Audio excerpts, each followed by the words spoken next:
my distinct honor and pleasure to introduce probably, I will say this, one of the most important people in America today, who's on a mission to record a history that needs to be preserved for all time. Because when I knew Ken and worked with him and was his close friend in East Lansing, there was a situation that occurred in the United States, that was occurring in the United States in response to some very great evils that the United States was engaged in. One was a genocidal war in Vietnam. There were issues of racism and many other evils that I'm sure most of the people that are here are very aware of that were going on at that time. And for the first time in history that I know of, a huge number of people, students, young people, blacks, whites, Hispanics, a huge gays, you name it, a huge number of people were involved in standing up to this evil and calling it by its real name and showing its true color. And it took leaders to help us, to help the people bring this challenge to the United States. And Ken Wachsberger was that leader in East Lansing. There was no one who worked harder, who went to more meetings, who traveled more, who was more enthusiastic, who kept the morale up when we were down or arrested or had problems with the law. There was no one who could bring a sense of humor and a sense of optimism to those hard situations and keep us all going. And Ken did that. He had a tremendous ability to write in a way that was very engaging and very winsome. We had a large readership in the Joint Issue, a newspaper that we published. We were circulating about 15,000 issues every time we came out, and or more. And so we had a large readership, and we were able to organize some very important demonstrations in East Lansing, one of which actually shut down a major truck line in the Grand River coming through campus for 3 or 4 days, something that most people have never heard of. You can't even imagine that would be possible to do. So we challenged the Vietnam War, this genocidal war, and this war went on right up into the 70s, and it didn't end until, I guess, 74, 75, somewhere in there. And the Vietnamese people didn't actually win their war right away after we left, but they did eventually win that war. Ken brought the attention of this community in Lansing and East Lansing strongly on why that war was wrong, what we were doing, and tried to get an anti-war message out, and was very successful in doing so and organizing a lot of people. He knew a lot of people. So it was a pleasure to work with him. It was a pleasure to learn from him. It's been a pleasure to watch him do this very important work that he's doing now, which is writing and preserving the history of this time, a time that's unique in American history. Other historians at other times, like Thucydides and the wars between Persia and the Greeks, you know, someone who knew everyone, wrote it down, got it recorded, now people read it 1,000 years later, 2,000 years later. Well, Ken is doing this too. He's written these insider histories. He has met other people who have written some authentic first-person accounts of what went on, and he's helped to edit these books and collect them and get them together. So this is an incredibly important mission that Ken's involved in. He brings the energy, the enthusiasm, the confidence, the humor to this task that he did when we worked with him so strongly against Vietnam, against the Vietnam War, and against the racism that existed in the country at that time. So it's my distinct pleasure and honor to introduce one of the greats, in my opinion, of the anti-war movement, and perhaps an unsung hero, but it won't always be that way, I guarantee you, Ken Wachsberger.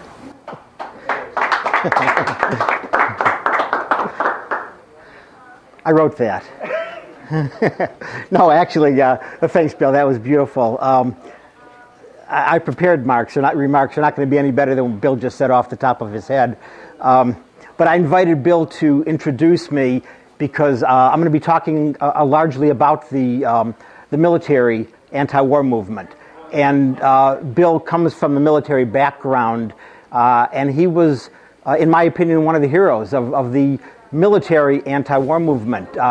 If you remember, those of you who were part of the student strikes, he was, if you remember the big meeting we had at the auditorium where we all decided on what the demands were going to be. One of the demands was about ROTC. What should we do with ROTC? Off campus, or keep it where it is, or deny it credit, or what are we going to do with it? We had that was a major discussion, and at that part of the meeting, Bill, who was in ROTC at the time, resigned his commission. And what a powerful act. I was sitting way at the back, so he was a real small figure for me, and I didn't know him at the time. And I didn't quite really understand what he was doing. I couldn't hear what he said. I didn't see him throw the medals out there. So it was only a few days later when I realized what had happened.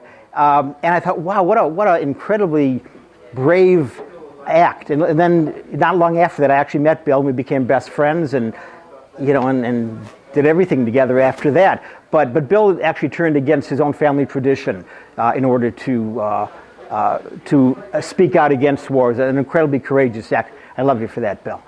But anyhow, I want to talk about the military today. How many of you folks were active in the anti-war movement during the Vietnam era? How many of you had friends who were drafted against their will? How many of them died overseas or didn't make the adjustment when they came back? How many of you ever spit on a Vietnam vet? Yeah, okay. Well, I'll tell you why I'm asking that. The government now is on a mission to whitewash the horrors of the Vietnam War.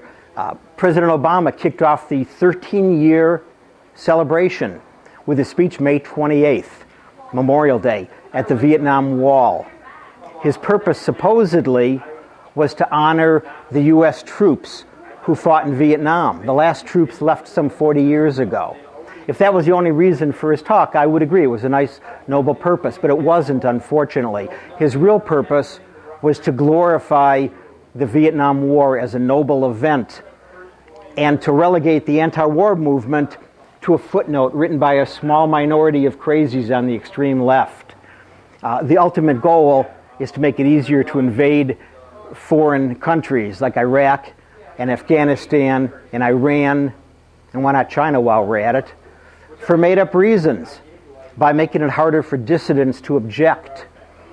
You'll hear again stories about how the returning GIs were met by anti-war activists who spit on them. According to Harry Haynes, who is a scholar, he was a Vietnam vet himself, and he was a contributor to Voices from the Underground. The spitting happened only a handful of times. He didn't define handful. Could have been 10, 20, it could have been 100 or 200, probably more. And obviously that wasn't cool. That was not the high point of the anti-war movement. But what it definitely was it was not a strategic tactic of the anti-war movement to spit on the vets, not by any means. Unlike the right-wing campaign to discredit the anti-war movement by charging that we treated the troops poorly. It's crazy. I mean, it's a lie. The troops were our friends. The troops were our friends. The reason we fought the war effort was to keep the troops out of, our friends from going to war, to keep them out of it. Those activists who did spit on the troops, more often than not, were young activists who mistakenly saw the troops as symbols of a corrupt war, rather than as the victims that they also were. And there were obviously some of those, and I apologize for those people. My gut level is by now they probably apologize for their actions also. But beyond that, the spitting on the troops story was a lie. I mean, it just didn't happen, not like that. But what did happen, the real fact, in fact, let me say this, the lie got so out of hand that one sociologist, his name was Jerry Lemke, who himself was a Vietnam veteran against the war, member of the group. He was inspired to write a book called The Spitting Image, myth, memory, and the legacy of Vietnam. So that's how much the lie got out of hand. But what was true, the real fact, was that the anti-war movement was everywhere.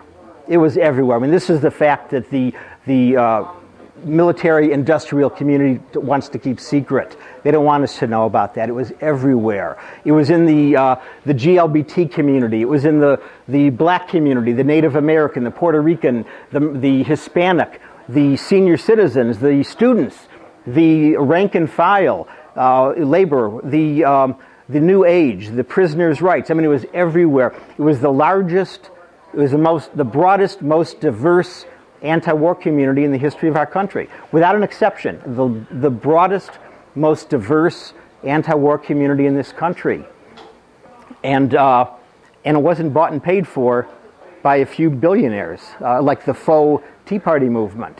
It was grassroots at its best, and it was successful, and it could happen again. And this is the message that I'm trying to portray through the Voices from the Underground series. But what was by far the most important segment of the anti-war movement, the part that really drove the power structure, the architects of the war, Democrats and Republicans, crazy, was the military anti-war movement. These folks weren't poor victims who the big bad bullies of the anti-war movement spit on. These were the leaders. These were the people who we followed. I remember when I first met members of the Vietnam Veterans Against the War, I followed them around like a puppy.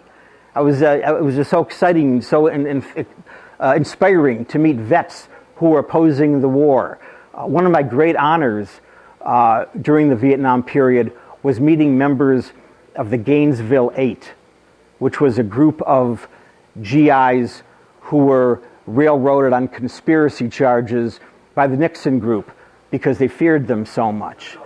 These folks were incredibly brave. These folks, all of these GIs faced harassment, they faced jail time, they faced dishonorable discharge, loss of benefits, they faced scorn in their own communities, and they even faced rejection from the established veterans groups.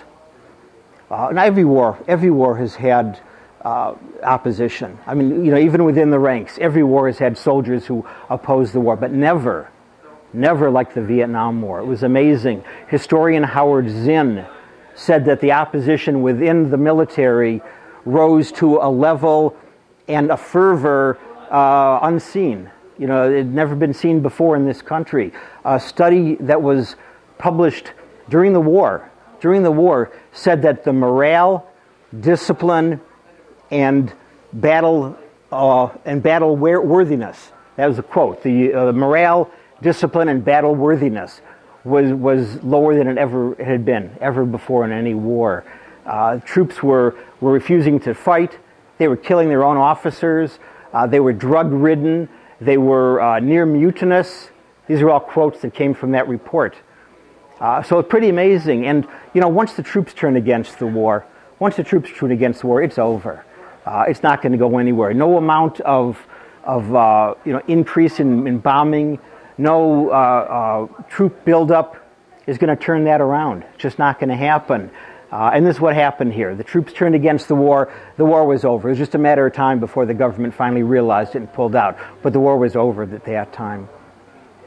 But so talking about the heroes of the war, I want to mention. Oh, hold on here. What are we going there? Oh, okay. It's the technology here. Talking about the heroes of the war, I want to talk about the cowards of the war. The cowards of the war were those citizens of draft age who avoided the war and then went about building their careers, including starting new wars. Okay, can maybe say Dick Cheney? Okay, Dick Cheney, what an example. He had five deferments, and he was quoted in the Washington Post as saying, anybody remember the quote? See, I had other priorities. Yeah, let them go and die. I've got other priorities. This is what he said. This is our Vice President of the United States. And then what did he do? He went and started the Iraq War on a lie. So this is Dick Cheney. You know, it's funny. You know how when you do a Google search, you type in the phrase, and before you get to the end of the phrase, sometimes if it's a long phrase, a drop-down menu will show up, and it'll reveal 4 or 5 other potential options, you know, of the complete phrase, and you just pick one of them. When I was writing the above thoughts about the number of deferments and the quote, I wanted to make sure I had it accurately, accurately done. So I did a Google search, and I typed in how many deferments did, and that was as far as I got. Drop-down menu appeared, and it revealed 4 options: Dick Cheney have, Dick Cheney get, Cheney have, and Cheney get. Those are the 4 options. Obviously, someone else knows what a coward is too. I mentioned Harry Haynes earlier. Harry, one of the heroes, you know, a veteran himself who went against the war. I met Harry sometime in the early 80s, maybe 1980, 1981, at a Vietnam conference. Actually, I didn't meet him personally. We were both speakers there. But I, you know, being the pack rat that I am, I saved the program. So years later, when I was doing research on for the first edition of Voices from the Underground, I came across the program, and I saw that Harry had spoken about the military underground press, which was the subject of his dissertation. So I tracked him down, and I'm real honored that the lead story in this book, Insider Histories Part 2, is Harry's story about his experiences with Above Ground, which was a paper put out by GIs in Fort Carson, Colorado. But in addition to sending me his story, he sent me a list of some 200 underground papers that were put out by members by military, either published by members of the military or directed to them. And he said to me, "Ken, this isn't by any means a complete list." He said, "This is just what I came across during my research." But he said, "You know, would you want to publish it?" Well, I thought about it for about a quarter of a second. And I said, "Are you kidding? Are you kidding? I mean, a list of 200 underground papers from the military. It wasn't everything, but what a powerful statement. What a powerful statement of anti-war feelings within the military." And so we published it. You know, it was a big part of his story. It was an appendix to his original story. This edition now, in this book, that list has more than doubled now. We now have approximately 500 underground papers published by or directed to members of the military, thanks to an appendix to Harry's appendix, written by James Lewis, who is, without a doubt, the world's expert on the military underground press. You remember the movie documentary Sir, No Sir? Anybody familiar with that one? It was a major movie about, it was a documentary about the anti-war movement within the military. James was one of the researchers on that. And he wasn't in the military himself. He was way too young, but his dissertation was on the military underground press, and he did that research, and he's now considered the expert on it. So, and anyhow, so now it's double. It's some approximately 500 now. And so their stories, Harry's story, the 2 appendices, they're supplemented by a story in Volume 1 about a paper called Freedom of the Press. I'm sorry, a paper called, Freedom of the Press. It was put out by Nancy Stroll and her husband, and it was based in Yokosuka, Japan, which was the home of the USS Midway. That was where USS Midway docked when it was not carrying the planes out to sea to bomb North Vietnam. So it was an incredible movement of the GIs against the war.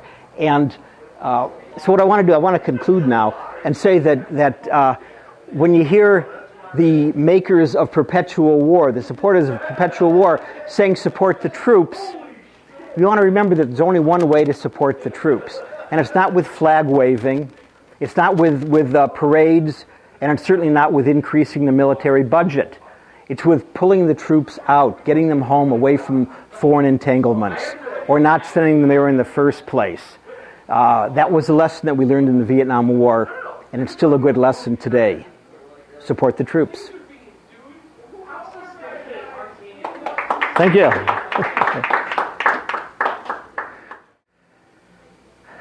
Well, that was the military. I wanted to mention a couple of the other stories in the book, because I think this is the best volume of the three so far. One of the pieces is about the Black Panther newspaper. The writer of it is Jonina Abron, who was the last editor of it. She was the one who got together with Huey Newton and said, "I think it's time to hang it up." But a really interesting story. She, when she was first writing the story, that was right around the time that Huey was murdered. I mean, that was the time when Jonina writing the story and Huey gets murdered. So it was happening at the same time. And so the first version of the story she sent me was just so not up to par. I looked at it and went, "Oh God, Jonina, what'd you give me?" And I called her and I said, "Jonina, I got to have more than this. I mean, you got to tell me who the people are. Give me the stories, the characters, and the quotes. I mean, all of that." And she said, "Ken, I know it wasn't good."